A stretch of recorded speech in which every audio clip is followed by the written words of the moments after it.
লিটন, সেখানকার সবশেষ কি খবরাখবর আছে আপনার কাছে? এছাড়া সেখানকার আইন শৃঙ্খলা পরিস্থিতি এখন কি লক্ষ্য করছেন আপনি?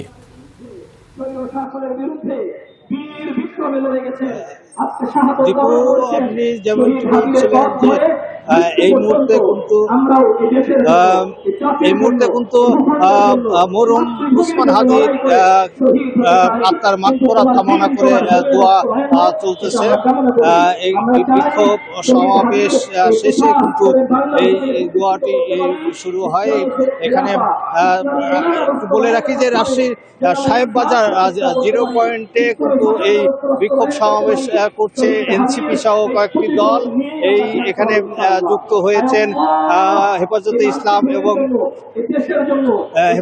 ইসলাম এবং ইসলামী আন্দোলনের নেতৃবৃন্দ এখানে উপস্থিত আছেন। তারাও কিন্তু এই সংক্ষিপ্ত সমাবেশে বক্তব্য রাখেন। তার আগে কিন্তু জুম্মার নামাজেও কিন্তু উসমান হাদির আত্মার মাগফিরাত কামনা করে বিশেষ মোনাজাত করা হয়। এরপরে তারা বিক্ষোভ মিছিল বের করে। বিক্ষোভ মিছিল কিন্তু নগরীর প্রধান কয়েকটি সড়ক প্রদক্ষিণ শেষে এখানে এসে সমবেত হয়ে তারা এই বিক্ষোভ মিছিল করছেন। এই বিক্ষোভ মিছিল শেষে কিন্তু তারা এখানে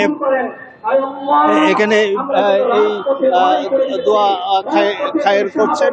এখন আপনারা দেখতে পাচ্ছেন।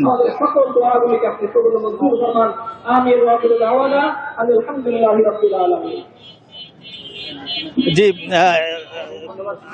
দীপু, এই মুহূর্তে কিন্তু দোয়া খায় শেষ হলো। আমি এখানে একটু কথা বলতে চাই যে এখানে রয়েছেন আমাদের রাজশাহী মহানগর এনসিপির সভাপতি মোবাশ্বের আলী। তার সাথে আমরা জানতে চাই যে সর্বশেষ আসলে অবস্থান কি?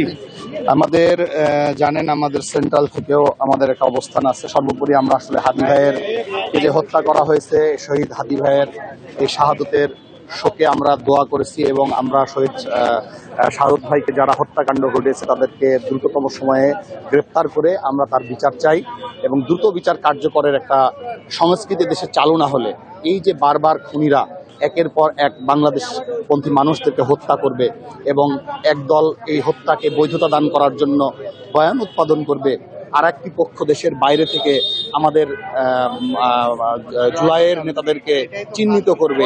এই যে সংস্কৃতি, ভারতীয় আধিপত্যবাদ, আওয়ামী ফ্যাসিবাদের যে এই সংস্কৃতি চালু হয়েছে, এই সংস্কৃতির বিরুদ্ধে আমরা তীব্র আন্দোলন গড়ে তুলতে চাই।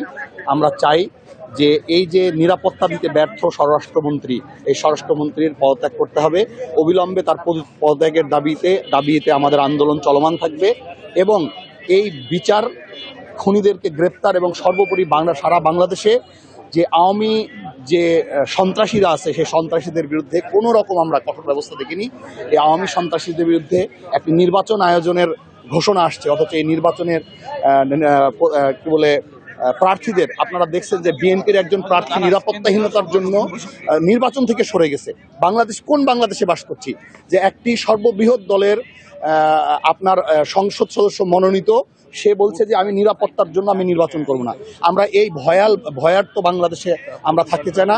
দ্রুত এই ব্যর্থ স্বরাষ্ট্র উপদেষ্টাকে পদত্যাগ করায় নতুন স্বরাষ্ট্র উপদেষ্টা নিয়ে আসতে হবে এবং কার্যকর ব্যবস্থা গ্রহণ করে বাংলাদেশের বাংলাদেশপন্থী যে সৈনিকরা আছে তাদের নিরাপত্তা দিয়ে আমাদেরকে নিশ্চয়তা দিতে হবে।